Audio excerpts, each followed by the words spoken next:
Moving 160,000 Allied troops across the English Channel was a logistical nightmare that required perfect timing against the region's tides and unpredictable weather. Waiting for them was Field Marshal Erwin Rommel, who oversaw 50,000 troops and 1,400 tanks entrenched behind the steel and concrete of the Atlantic Wall. Geographically, the route from Dover to the Pas-de-Calais is the most logical crossing point. Because the distance is so short, it was also where German defenses were most heavily concentrated.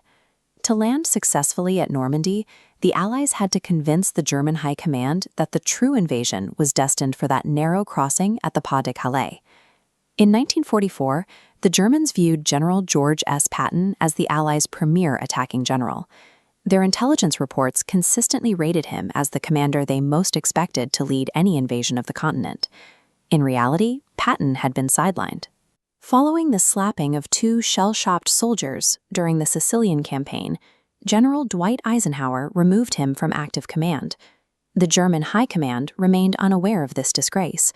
They continued to track Patton's movements, waiting for him to appear at the head of a major strike force. Allied intelligence saw an opportunity in this disconnect. They realized they could use the enemy's own beliefs about Patton as a tool for deception. The deception was centered in Kent, strategically located directly across the water from the Pas-de-Calais. Here, the Allies established the first U.S. Army Group, or FUSAG. On paper, it was a 1,000,000-man force, and Patton was visibly placed at its head. To make the army appear real to German scout planes, engineers manufactured hundreds of inflatable rubber tanks and positioned them across the countryside.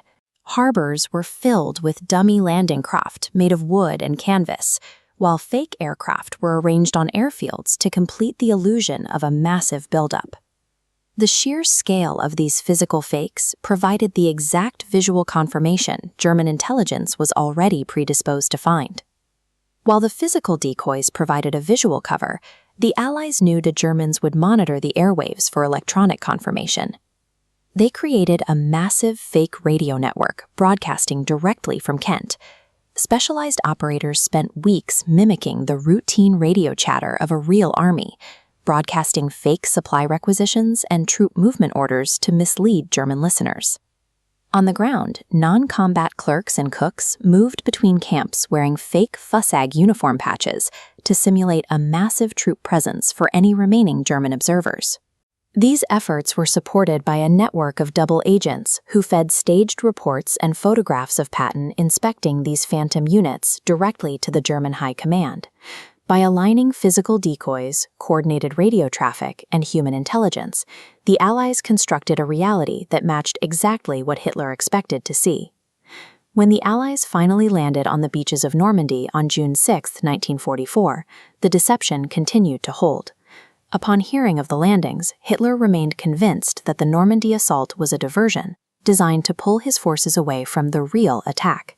He kept his primary Panzer reserves stationed at the Pas-de-Calais for 7 weeks, waiting for Patton's Phantom Army to arrive.